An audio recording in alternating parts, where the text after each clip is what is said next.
Most people think ancient engineering is just another way of saying old stones, ruined temples, and tourist postcards. That is the comfortable version, the harmless version. The version that lets you admire the past without feeling disturbed by it. But some ancient structures do not feel old in the way they are supposed to feel old. They feel wrong. Not fake, not magical, wrong in a deeper way. As if they carry a level of planning, force, precision, and control that does not sit quietly inside the world we were taught to imagine. You look at them, and the mind tries to soften what it is seeing. It says, primitive tools, enough workers, enough time, human determination. Case closed. And then you look closer. A stone block weighing more than a modern truck, lifted and placed where it should not be. A wall so exact that a blade struggles to enter the seam. A chamber cut into rock with a cold, almost mechanical confidence. A machine pulled from the sea that seems to have arrived from the wrong century. And suddenly the past stops feeling distant. It starts feeling like a locked room. Everything is there in front of you, but the central fact is missing. Tonight, we are not walking through history as a museum. We are descending into a collection of feats that still shake the people who study them. Not because ancient humans were incapable, that is the lazy myth. What shakes experts is something more unsettling. We know they were capable. We just do not fully understand how some of these achievements became real in the form we see them now. And the deeper we go, the less comfortable the explanations feel. Because by the time we reach the end, the question is no longer how they built these things. The question becomes, what else was once possible? And how much of that world vanished so completely that all we have left are the scars it cut into stone? Begin high in the Andes, where the earth itself looks broken open. At Sacsayhuaman, above the old heart of Cusco, you are met by walls that do not behave like walls. From a distance they seem rough, almost chaotic, a giant puzzle thrown together by impossible hands. But the closer you get, the stranger they become. Massive stones, some of them monstrous in size, interlock in angles so irregular that the structure seems organic, like a cliff taught itself discipline. The ordinary explanation is simple. Cut stones, move stones, stack stones. But that sentence hides the violence of the task. These were not neat little bricks. These were enormous blocks dragged across difficult terrain and shaped to fit one another with astonishing intimacy. Not in straight lines that make the work easier, but in complex, shifting edges that increase the challenge. It is almost as if the builders chose the harder path on purpose. And then comes the part that lingers in the mind. Those joints, those tight, exact contacts between stones with no mortar holding the system together. The wall does not just stand, it grips itself. It resists earthquakes in a land that knows how to shake buildings apart. That means this was not brute force alone. This was understanding, deep, practical, earned understanding of weight, stress, contact, and movement. Imagine standing there when it was new. No grass in the cracks, no romance of ruins, just a finished wall, clean and silent.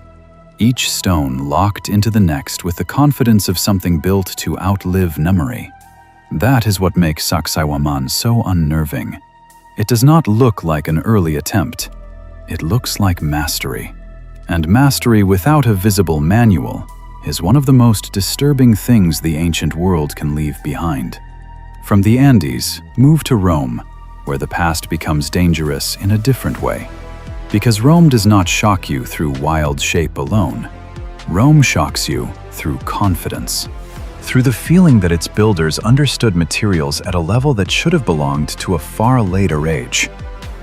The Pantheon is the perfect example. People admire the beauty first, the huge dome, the open eye at the top, the way light falls like judgment into the interior. But beauty hides the violence of the engineering. A massive, unreinforced concrete dome surviving for nearly 2,000 years is not just art.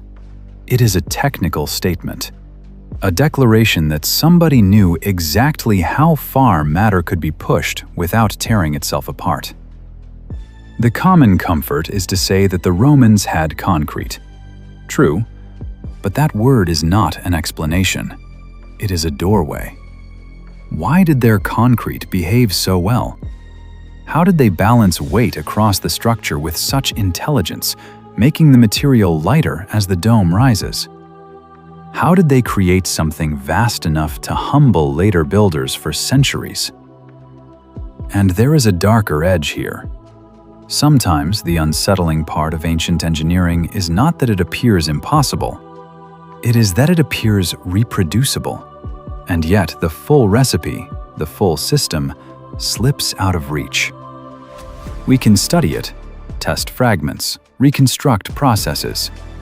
But there is something eerie in realizing that a society can master a material so brilliantly that its work outlives empire. And then that knowledge can still fray, scatter, and dim. The Pantheon feels less like a monument and more like a warning. Civilizations do not only lose power, they lose methods. They lose the exact chain of choices, mixtures, instincts, and corrections that made greatness ordinary.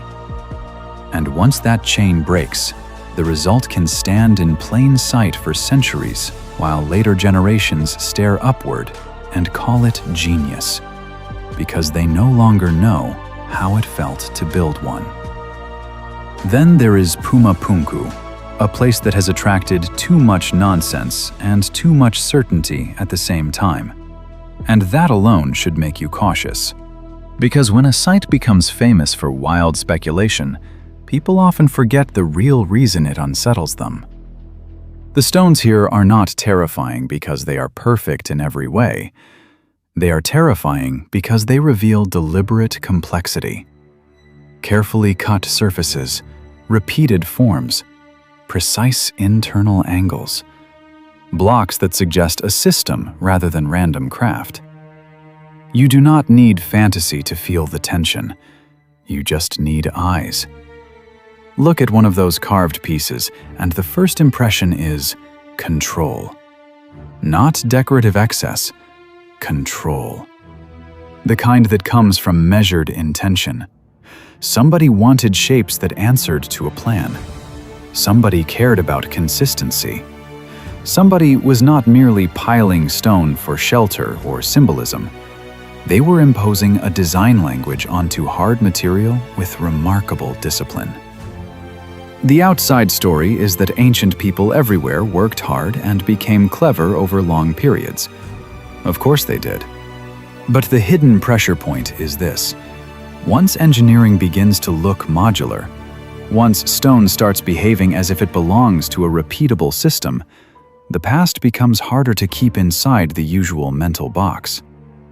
Because systems imply training, transmission, standards, a culture of method. And method is what haunts ancient sites most. Not mystery for its own sake. Method without full documentation. A fingerprint of intelligence with missing hands attached to it. Puma Punku leaves that feeling behind. Not an answer, a feeling. The feeling that somewhere between the stone and the ruin, an entire logic went missing. Now go to India and stand before Kailasa Temple at Ellora. If there is one ancient feat that can make the human imagination feel suddenly too small, it is this. Because this was not built upward in the ordinary sense. It was carved downward out of a single mass of rock. Removed, shaped, released. A temple uncovered from a mountain, as if architecture had been buried inside the earth, and someone knew where to find it.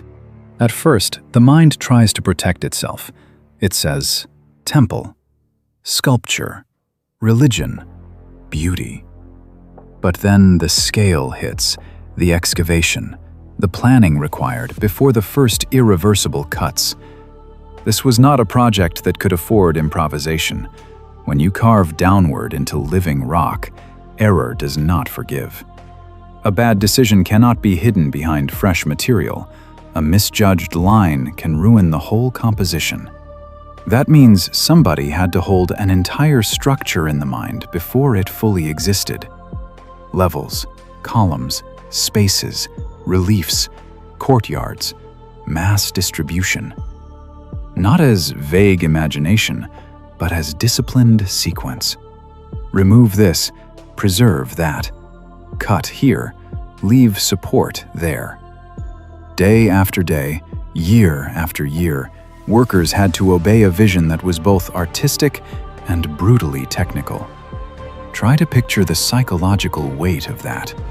A civilization so confident in its planning that it could attack a mountain from above and trust the final form waiting inside. That is not just devotion. That is command over process. And that is where Kailasa becomes almost frightening. It forces you to confront the reality that ancient engineering was not only about lifting and stacking. It was also about subtraction so controlled that emptiness itself became a construction material. The temple is not merely impressive. It feels like proof that some builders treated rock the way later ages would treat blueprints and machines. That does not make them less human. It makes them more formidable. If Kailasa is the terror of subtraction, Baalbek is the terror of weight. The stones there do not just seem large, they seem offensive to ordinary intuition. The famous blocks associated with the platform are so immense that the numbers alone can feel absurd.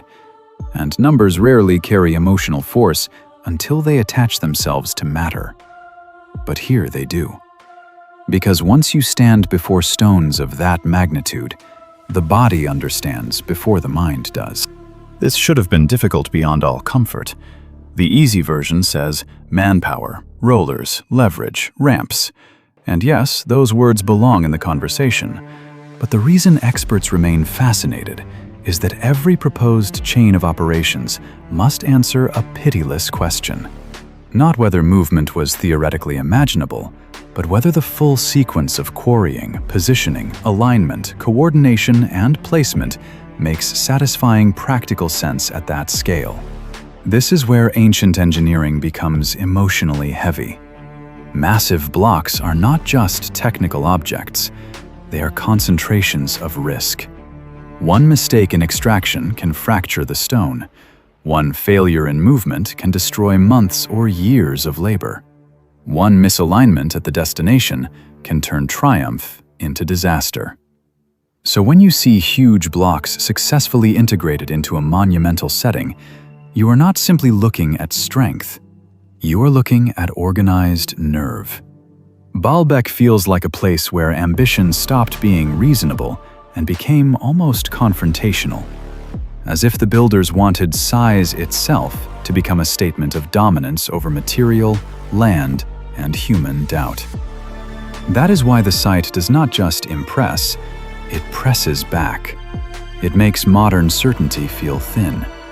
Because we live in a world crowded with machines, and still, those stones manage to make human confidence look fragile. And then the descent becomes colder, because some ancient feats are not enormous from a distance. They are terrifying up close. Few places capture that better than the granite boxes of the Serapeum in Egypt.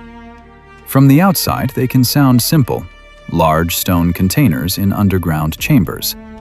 But simplicity is a mask.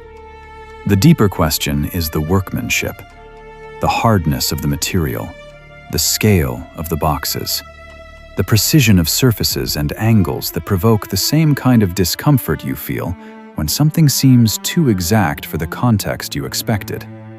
Granite is not soft. It does not yield gently. To shape it at that level demands time, abrasives, patience, discipline, and a reliable process. But what unsettles observers is not merely that the Egyptians cut hard stone. We know they did. It is the sense of finish. The impression that some of these objects were approached with a standard so demanding that utility alone does not explain the effort. And this is where the atmosphere matters. Underground passages, heavy stone, silence. Enclosed chambers holding objects that feel almost industrial in their severity. No soft mythology survives the encounter for long.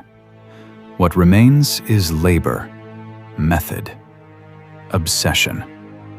Somebody wanted these forms achieved, and wanted them achieved in a way that still starts arguments now. The Serapeum has a special kind of darkness because it narrows the scale of mystery. Huge monuments let the mind escape into grandeur. These boxes force the question into centimeters, edges, planes, contact surfaces, into the intimate zone where human hands, tools, and technique must answer directly.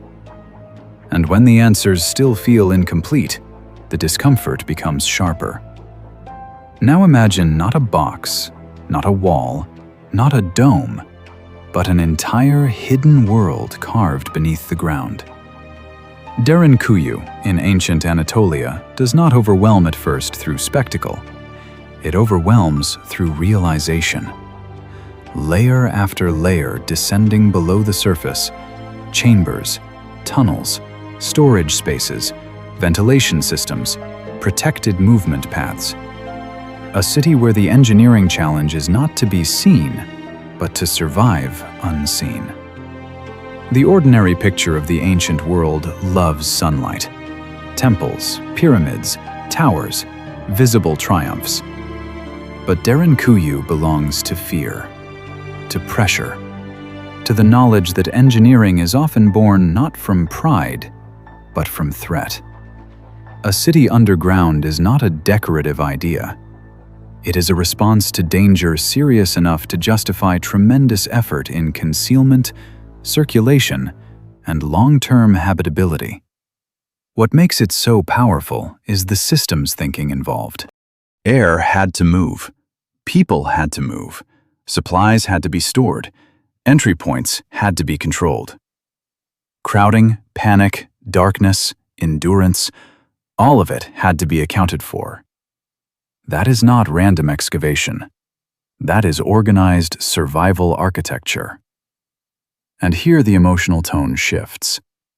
Some ancient feats disturb us because they feel too advanced. Derinkuyu disturbs us because it reveals how advanced people can become when fear rules design. Picture families below the earth, layers deep, listening for danger above. Picture the relief of safety, mixed with the horror of what forced such preparation in the first place. This is the hidden truth ancient engineering keeps exposing. Great construction is not always born from comfort, wealth, or glory. Sometimes it is born from pressure so severe that whole communities reshape the earth to make terror manageable. Derinkuyu is not just an engineering wonder. It is fear made structural. From fear beneath the ground, rise to perhaps the most famous ancient structure on Earth, and try, just for a moment, to see it without the numbness of familiarity. The Great Pyramid has been photographed so much, discussed so often, reduced into symbol so completely, that many people forget how unnatural it really is. A mountain of stone, arranged with astonishing intent. Vast in scale, severe in geometry, aligned with a degree of care that still commands respect. And once again the comfortable phrases arrive. Enough labor, enough time, royal power. All true, and still not enough to remove the unease. Because the pyramid is not impressive in one direction only. It is impressive in too many directions at once. Scale, alignment, logistical coordination, internal planning, stone handling, base preparation. Each challenge alone would be formidable. Combined, they form a project that feels less like simple monument building and more like the expression of a civilization capable of sustained, disciplined execution on a breathtaking level. The hidden sting is this. The Great Pyramid does not merely ask how blocks were moved. It asks how a society maintained coherence across an enormous, unforgiving process where error compounds mercilessly. Keep doing something slightly wrong at that scale, and the whole form begins to betray you. Yet what stands is controlled, intentional, relentless. That is why the pyramid still shocks experts, not because it belongs to fantasy, but because it belongs to human reality at its most concentrated. It reveals what organized will can do when joined to knowledge, labor, hierarchy, planning, and belief. And there is something chilling in that combination. We like to imagine ancient people as far away from us. The Great Pyramid reminds us that they were close enough to think big, plan hard, and force the world to obey. And then, just when stone has stretched the mind as far as it can go, the ancient world delivers something even more disturbing. Not a wall, not a chamber, not a mountain cut into shape. A machine. The Antikythera mechanism does not overwhelm by size. It overwhelms by betrayal. Because it breaks the emotional contract most people carry about the ancient world. You can accept giant architecture from the deep past. You can accept monuments. You can accept temples and tombs. But a compact geared device of startling complexity, built to track celestial cycles with elegant mechanical logic, feels like an intruder from another age. That is why this object hits so hard. It does not look like the crude beginning of something. It looks like a surviving fragment from a mature tradition.